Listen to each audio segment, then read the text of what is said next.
My husband and I lived in our first home for 10 years. After a long search, we finally purchased a new home on 10 acres. And while some people spend vast amounts of time and energy planning decorations and color schemes on a new home, I spent hours plotting and planning our new garden. In fact, part of the reason our search for the perfect house took as long as it did was because the lay of the land on which the house was built was so important to us. We found one house that we loved, but all of the flat parts of the property that would have been ideal for gardening were bordered by enormous trees on the neighbor's land to the west. Why does this matter? Our garden would not have had full sun, meaning that it would have been in the shade for a significant portion of the day. There are very few foods that grow well without full sun, so this property was not an option for us.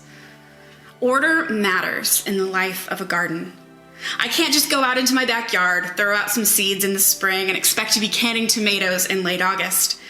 Every year we draw a map of what will be planted and where it will be planted. Something that loves heat, such as sweet potatoes, can replace other crops that mature early in the season, such as regular potatoes or leafy greens. Certain plants will be finished by midsummer and will allow us to plant more fall crops in those spaces. Rotating what we grow is important from season to season. We don't want to deplete the nutrients in the soil. There are so many factors to consider: sun exposure, drainage, fertilizer, the weather patterns of that particular year. Cages and supports must be provided for the tomatoes. New blackberry vines must be tied to a trellis to keep them from growing out of control.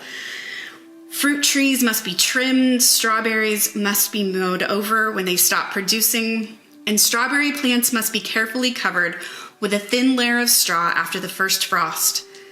The order of all things is vital to the health and life of a garden. Time and time again in Scripture, we hear God's call to order the life of humankind. God calls us to choose the way that leads to life.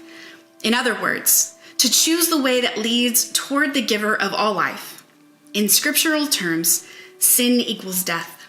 Sin is anything that turns us away from God, and anything that turns us away from the divine is the opposite of life-giving. It is death-giving and death-dealing.